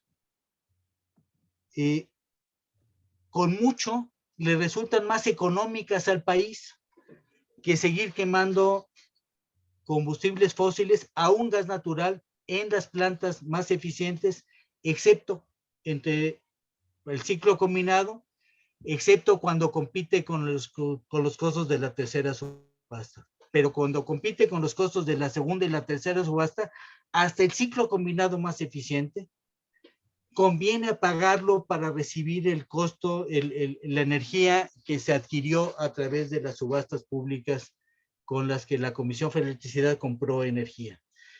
Y aquí sí ya no se vale comparar con el certificado de energía limpia, porque sería equivalente a los costos, a las externalidades que estamos obligando a cubrir a través de los derechos de emisión. Entonces, claramente hay un beneficio por las energías renovables en las condiciones actuales a través de las subastas, y el precio de 2060 es el que se logró hace 2 años, o 2 años y medio. Hoy en día los precios de las energías limpias han seguido bajando.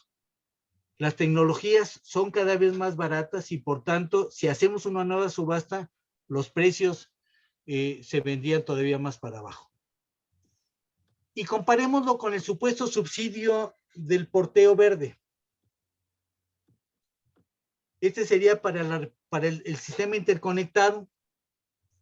Les recuerdo, las barras azules son las pérdidas que tiene CFE por no recuperar el costo de su combustible, y aquí ya sería los certificados de los derechos de emisión, contra lo que le reconoce la tarifa, que es el rojo, y el azul es lo que sale perdiendo.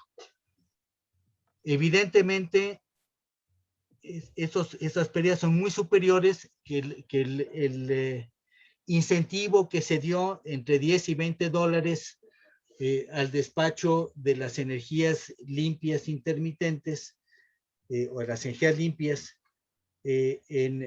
a los contratos legados, que, insisto, solamente aplica a los contratos legados que no están recibiendo certificados de energía limpia, cuyo costo en mercado es un costo equivalente al costo que están siendo apoyados con el descuento en transmisión.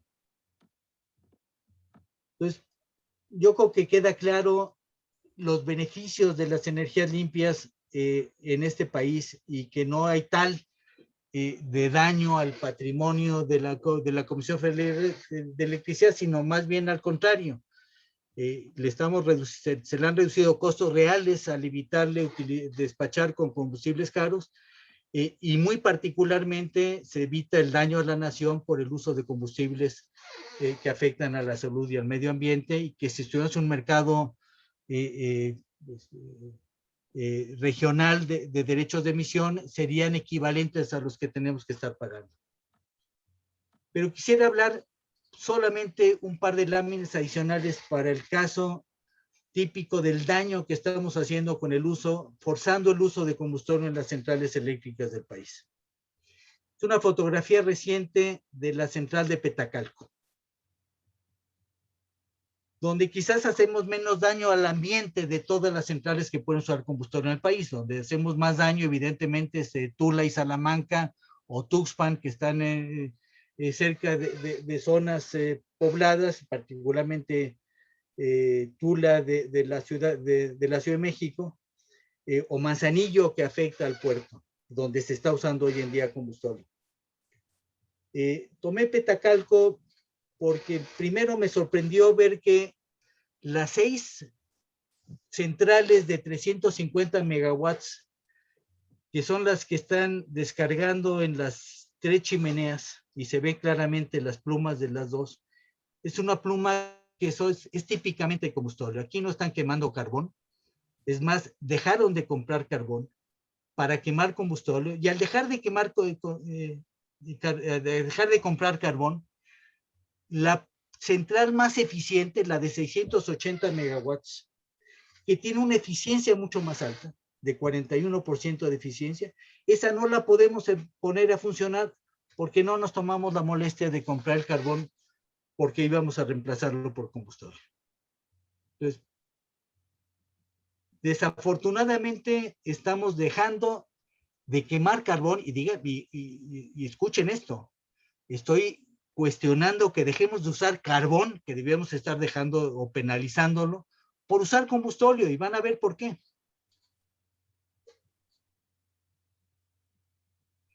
Aquí estoy comparando el costo del despacho con combustible, con la tarifa eléctrica, y evidentemente estamos perdiendo dinero hasta la camisa, pero a la izquierda hice las cuentas de cuánto perdemos por no quemar carbón importado al precio de la última subasta, que no fue muy eficiente, la del año pasado. Le hicieron tarde y mal, y en lugar de pagar entre 95 y 100 dólares la tonelada de carbón puesto en Petacalco, pagamos 105 dólares por tonelada en un año donde la economía mundial estaba medio paralizada, y los costos de todos los combustibles estaban por los suelos.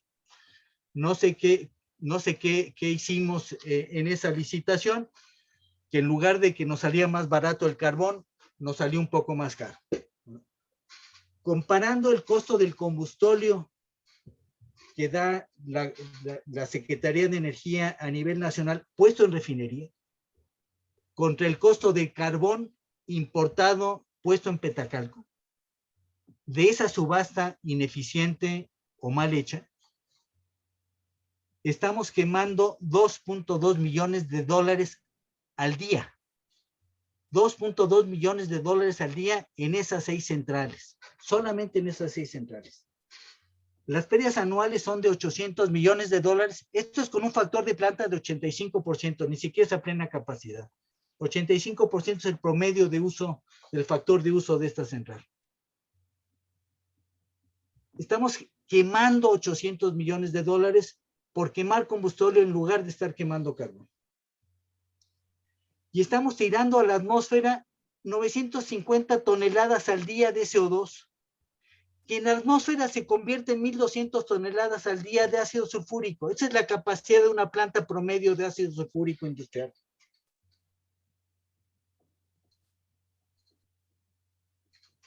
estamos produciendo 1.200 toneladas de ácido sulfúrico en la atmósfera que cae sobre el país y una buena parte en la vecindad de Petacalco.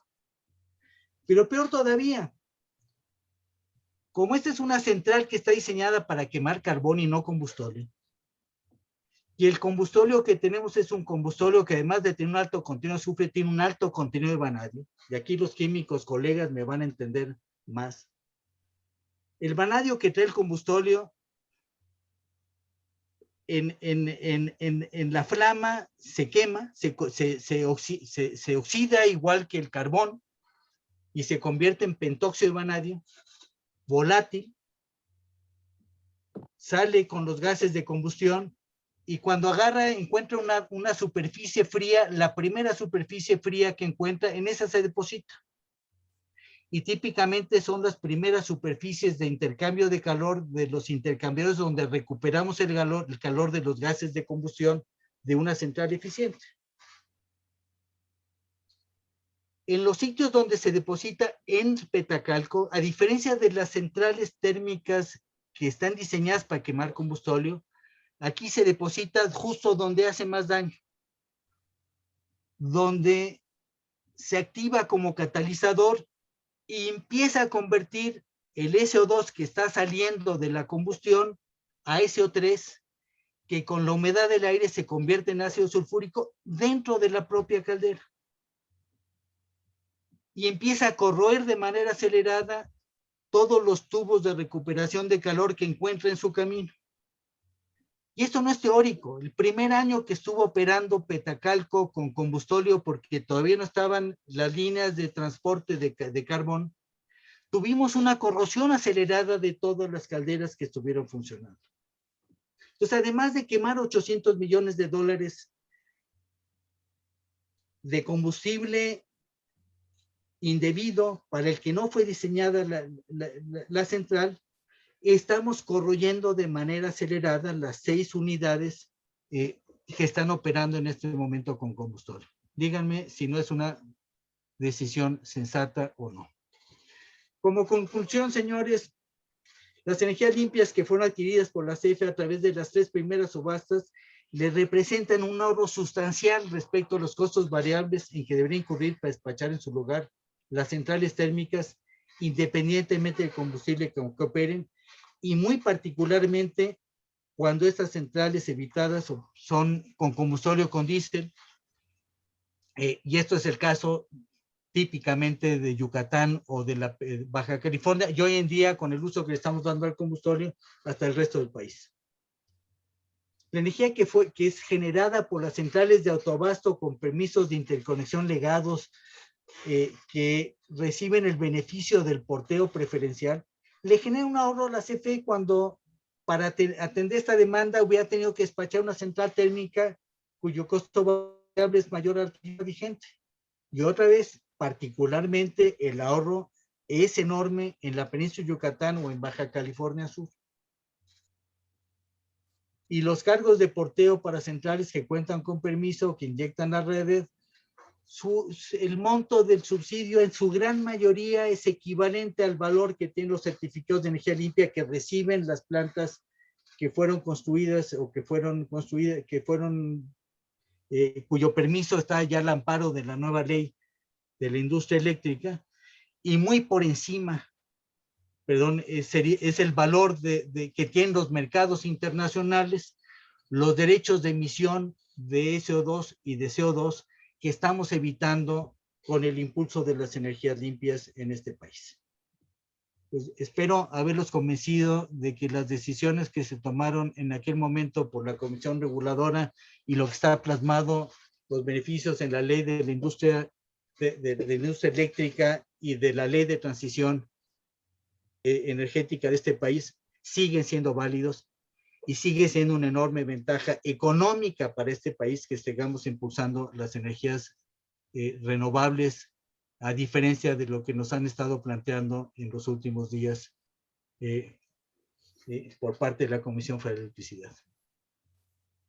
Y ahora sí estoy abierto a las preguntas que ustedes quieran. Muchas gracias, doctor Francisco Barnés de Castro. Esto más que una conferencia ha sido una cátedra y un curso completo para, pues sobre todo para los que conocen mucho de este tipo de asignaturas. Pero lo que queda claro, pues son las conclusiones que nos ha dicho en este momento. Yo quisiera que José Antonio Gómez Urquiza interpretara algunas de las preguntas muy interesantes que se han escrito aquí en nuestro chat, ¿verdad? Entonces. Bueno, con mucho gusto. Un tema que se repite en el chat es el tema del combustóleo. Y yo preguntaría, mientras las 3 refinerías no reconfiguradas sigan produciendo tanto combustóleo, lo tendrá que absorber la CFE.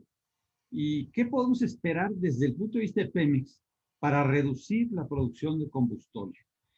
No nada más las 3 refinerías no reconfiguradas, Tula, Salamanca y Salina Cruz, sino que Minatitlán, con el accidente que tuvo, tampoco está trabajando la coquizadora. Y una pregunta asociada es, ¿cuál será el impacto en su totalidad? ¿Para cuándo se percibirá el impacto en tarifas y en la contaminación con esta nueva política de quemar el combustóleo que ya no se puede exportar? ¿Algún comentario?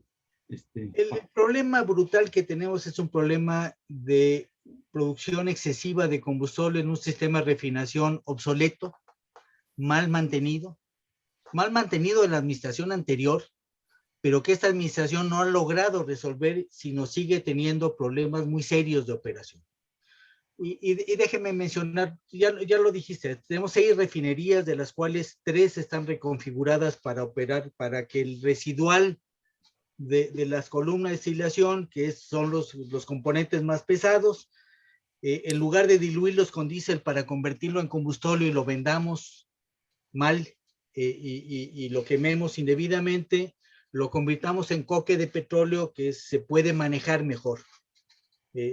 Sigue generando los mismos gases de efecto invernadero que si fuera el combustóleo, pero tiene muchas más posibilidades de capturar las otras emisiones y un manejo mucho más sencillo y un costo menor.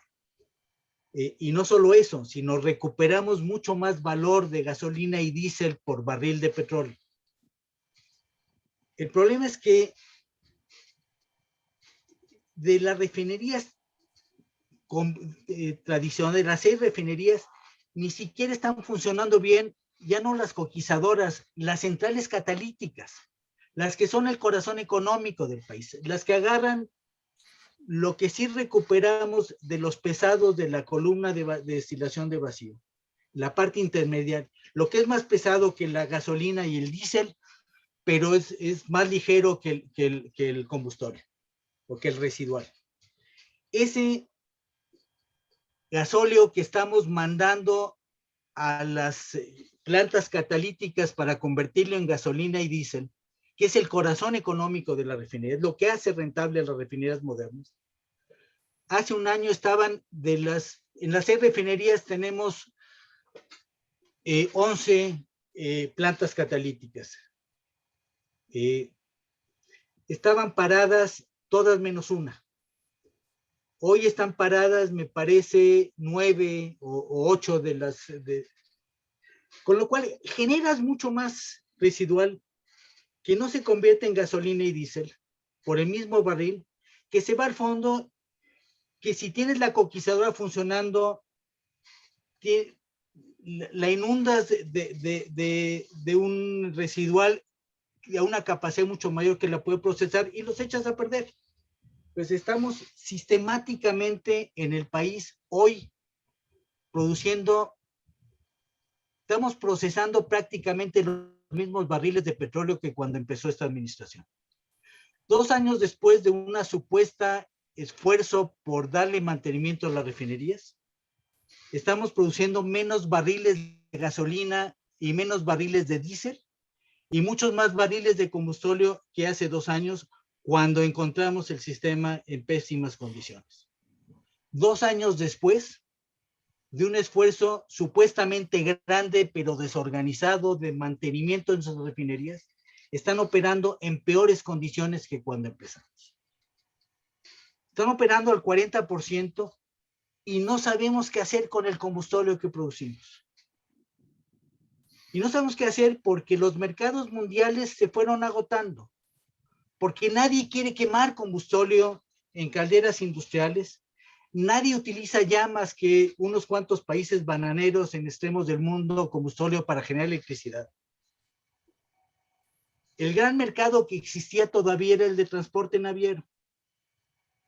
Y a partir del año pasado, que era nuestro mercado, nuestra salida natural del combustible, se iba a Singapur y se iba a Panamá, donde eran los grandes mercados del combustible marino. Entra en vigor un acuerdo internacional que considera que es un daño al ambiente del planeta, a la salud del planeta, quemar combustible con alto contenido de azufre en medio de los océanos. Y lo prohíbe. Y como está prohibido quemar nuestro combustible en medio del Océano Pacífico, lo quemamos en Tula y lo quemamos en Petacalco y lo quemamos en Tuxpan y lo quemamos en Manzanillo. Lo que nosotros mismos firmamos y avalamos de que no se vale quemar combustible en medio de los océanos, ese combustible, como no encontramos salida, nos lo estamos forzando a que se lo coma la Comisión Federal de Electricidad y lo convierta en hollín, en partículas finas que son cancerígenas, en gases ácidos, en corrosión y en un daño brutal a la salud. Hoy, el problema que estamos viviendo en la Ciudad de México, en este último año en que la ciudad estaba prácticamente paralizada, con muy poco transporte, fueron los peores días de medio ambiente que hemos tenido en muchos años. La visibilidad muy baja, el ozono alto, pero sobre todo las partículas finas y la falta de visibilidad muy alta. ¿De dónde viene? Pues fundamentalmente de la contribución de los gases de combustión de Tula, que está operando a plena capacidad con un combustible que ya no tiene mercado. Sí tiene mercado, sí se puede hacer. El poco mercado que nos queda, además de quemarlo nosotros, es venderlo como combustible, como materia prima para las refinerías del sur de Texas. Y lo estamos haciendo en parte. Pero tenemos que agarrar crudo, fíjense la lógica. En las 3 refinerías que producen combustible, teóricamente, porque las otras están produciendo combustible porque están operando fuera de condiciones. Pero supuestamente en las 3 que no están diseñadas todavía no están reconfiguradas para convertir el combustible o procesar el combustible y convertirlo en gasolina, diésel y coque. Estamos mezclando 80% de crudo ligero con 20% de crudo pesado maya, que es el que le da el que contamina con azufre, con vanadio, con asfaltenos, el crudo que estamos refinando, y que pone en unas condiciones difíciles de operación de las refinerías porque no es la mezcla para la cual fue diseñada.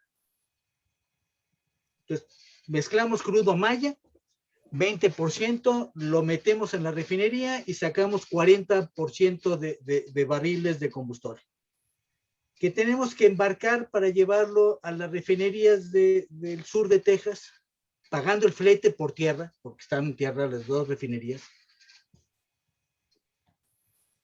para que lo utilicen como un crudo pesado para desplazar ¿a cuál? Al crudo maya. Pues les estamos ahorrando comprarnos crudo maya a nosotros o a alguien más y por tanto a fijar el precio del crudo, porque estamos empujando combustible para que lo puedan utilizar pagando nosotros el flete. Entonces pagas el flete del crudo maya para mezclarlo en las refinerías mexicanas en el centro del país, pagas el flete del combustible para mandarlo allá, rematas el combustible a un precio por debajo del crudo maya. Y luego, ¿qué hacemos? Le compramos 2 millones de toneladas de coque de petróleo a esas refinerías para quemarlo como combustible en nuestras plantas de cemento.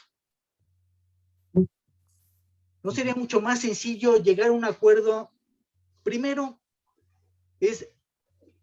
no mezcles con crudo maya. Mezcla con el 20% que estás echándole crudo, échale crudo ligero. ¿De dónde importado? Porque no lo tenemos. A los americanos les sobra crudo ligero para las refinerías del centro del país. A los ecuatorianos y peruanos les sobra crudo ligero que están mandando a las refinerías del Golfo, que se los pagan mal, que se los podíamos recibir en Salina Cruz. Y alimentar nuestras refinerías de crudo ligero. ¿Qué ganamos? Pusimos mucho más gasolina y diésel con cada barril. Los barriles que te quedan de combustóleo son de un combustóleo que ya tienen un contenido mucho menor de azufre y que por tanto,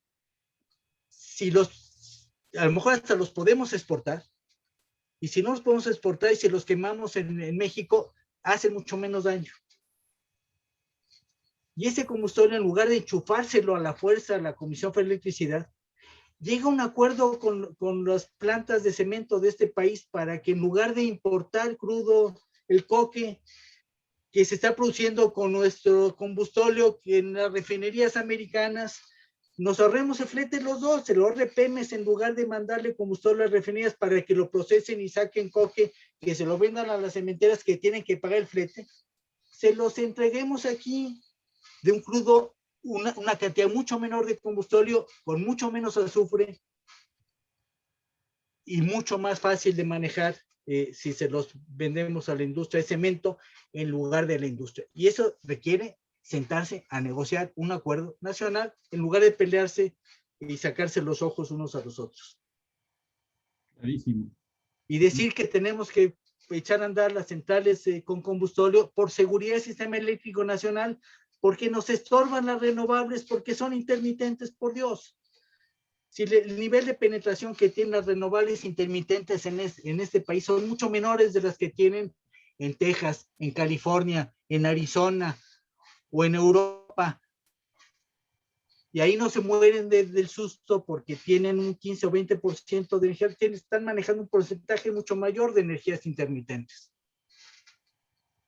Pues que no nos vengan el cuento de que necesitamos despachar las centrales con combustóleo para darle confianza al sistema eléctrico nacional. Lo que pasa es que no sabemos qué hacer con él. Sí sabemos, pero no quieren escuchar las alternativas lógicas para poder mitigar el costo ambiental y maximizar el costo económico de los combustibles que producimos. Y no entiendo por qué importar un barril de petróleo para mezclarlo con nuestro barril nacional para el crudo. Eso sí pone en jaque la soberanía nacional sobre los combustibles.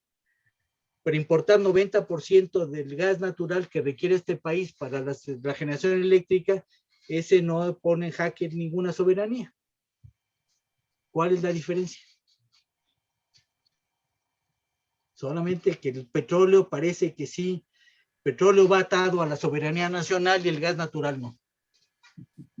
Quisiéramos darle la palabra a Luis Sampson, porque nos puede resumir algunas inquietudes que hay en el auditorio, en el chat, ¿sí? Sobre todo muchos se refieren a sí mismos como simples mortales, que qué podrían hacer ellos para mejorar esto, siendo las evidencias tan abrumadoras. A ver, Luis Sampson, ¿quieres tomar tú la palabra, por favor, para ir agradeciendo este esfuerzo? Sí, adelante, Luis.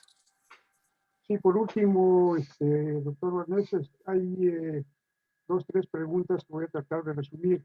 Una que dice que es evidente el ahorro en los costos aprovechando las energías limpias, que es enorme este ahorro, pero ¿qué podemos hacer como simples mortales para que se aprovechen más eficientemente estas energías? Y por otro lado, también comentan que no se ha mencionado nada sobre la energía nuclear y la energía geotérmica. ¿Qué nos puedes decir al respecto?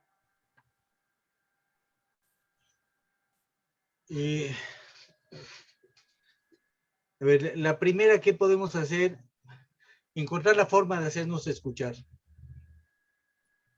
Ustedes conocen, son del medio, varios de ustedes, saben perfectamente que hay un buen número de ingenieros extraordinariamente capaces en Pemex y en CFE, inclusive convencidos de que el país necesitaba una reforma, una transformación, y votaron convencidos por el cambio, que hoy en día están marginados, que no quieren escucharles las soluciones sensatas que están planteando, o que han sido expulsados después de haber sido designados para ocupar altos puestos en Pemex o en CFE, por haberse atrevido a opinar de manera diferente y ofrecer soluciones más lógicas y más coherentes para resolver este problema, pues simplemente o los marginan o los sacan.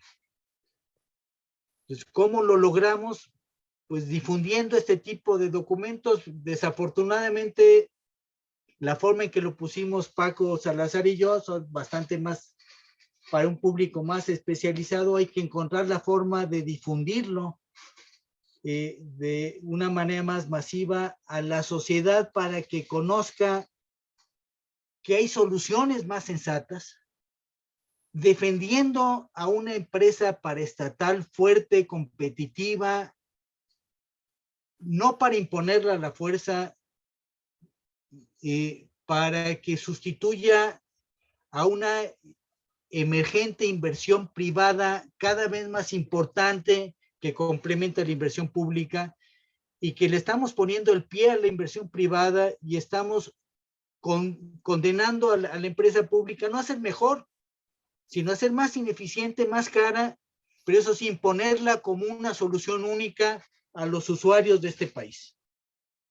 A las empresas que tienen que depender de los precios bajos y eficientes y competitivos de los suministros de combustibles y de energía eléctrica para poder competir en los mercados internacionales, los queremos obligar y castigar para que vuelvan a ser clientes cautivos de las empresas públicas, y en lugar de hacerlas más eficientes, las estamos haciendo más ineficientes, con lo cual perdemos todos, absolutamente todos. Entonces, ¿cómo logramos transmitir esto de mejor manera a una sociedad para que pueda ayudar a que entiendan o hagan caso o escuchen a la gente que entiende un poco mejor que ellos la problemática que estamos viviendo en un sector complejo? Y si no lo logramos a través del voto, se va a ser la única salida que nos va a quedar. En términos de energía nuclear tiene 4 grandes problemas. Una, son inversiones muy altas.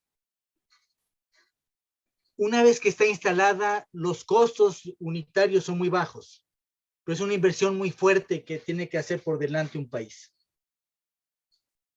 Esa es una barrera. La segunda es una barrera de percepción. Los pocos accidentes nucleares que han tenido consecuencias catastróficas en términos de daños a las afectaciones a la salud o a las vidas humanas son considerablemente menores de las muertes que tenemos en minas de carbón o en complejos petroleros. Pero espanta mucho más porque no vemos la radiación y pensamos que son mucho más perniciosas a la salud y más peligrosas que una refinería o que una carboeléctrica con su respectiva mina de carbón, cuando es todo lo contrario. Por megawatt hora generado muere mucho más gente en minas de carbón de las que alimentan las centrales térmicas, de los que mueren por un accidente nuclear, han muerto en toda la vida en un accidente nuclear. Es la industria más regulada del mundo, con mucho, pero la percepción social es esa. Segundo problema. Tercero, y estos son típicos de este país, la industria nuclear sigue siendo monopolio del Estado. De manera que nada más el Estado puede asumir los grandes riesgos que tiene poner una central nuclear, los grandes costos que tiene, el costo político de cambiar la percepción de una sociedad, y lo peor de todo, el daño capital más grande que tiene para un gobierno en este país, es que no pones una central nuclear en 6 años. Típicamente son 8 o 10 años desde que lo autorizas y lo concibes hasta que la pones en disposición. Entonces, todo el costo económico y político se lo carga el gobierno presente, y todo el posible beneficio económico y político se lo dejas 1 o 2 administraciones detrás. Pocos políticos asumen en este país un riesgo. Normalmente, en el sector energético, para el segundo o tercer año los convencemos que efectivamente la solución nuclear es una solución, no la única, pero sí compatible con un balance de una estrategia diversificada de combustibles y una mezcla adecuada. Para el segundo o tercer año lo convencemos. En el tercer año que los convencimos se dan cuenta de los tiempos, los costos y los impactos, y deciden, mejor convenzan al que venga la administración siguiente. Y se repite el ciclo una y otra y otra. No importa el partido que esté en el poder. Hemos convencido a los de izquierda, a los de derecha, a los del centro, en el Congreso, en la Secretaría, pero una vez que tomas la decisión, lo patinan para la siguiente. Y lo mismo ha pasado ya con esta administración. Ya se convencieron que hay que poner la opción nuclear, ya le pusieron los planes de largo plazo. Los planes de largo plazo, ¿para qué? Para que la siguiente administración tome la decisión de poner una planta nuclear, porque esta ya tomó la decisión de no ponerla.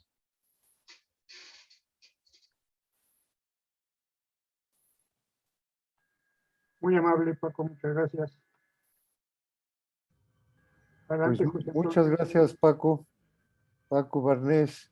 Muchas gracias a todos por su asistencia. Creo que debemos de ser pródigos en los aplausos que le vamos a dar al doctor Barnés, puesto que su generosidad ciertamente no tiene límites. Su conocimiento y sus argumentos son indiscutibles. Sí, esto ha sido un curso y sobre todo una serie de convicciones que nos han a su vez convencido a todos nosotros para que podamos como ciudadanos simples empezar a poner remedio a estas decisiones equivocadas del gobierno que tenemos. Muchas gracias, doctor Barnés de Castro. Abran todos sus micrófonos en este momento, porque te queremos dar un aplauso muy merecido. Gracias por esta generosidad.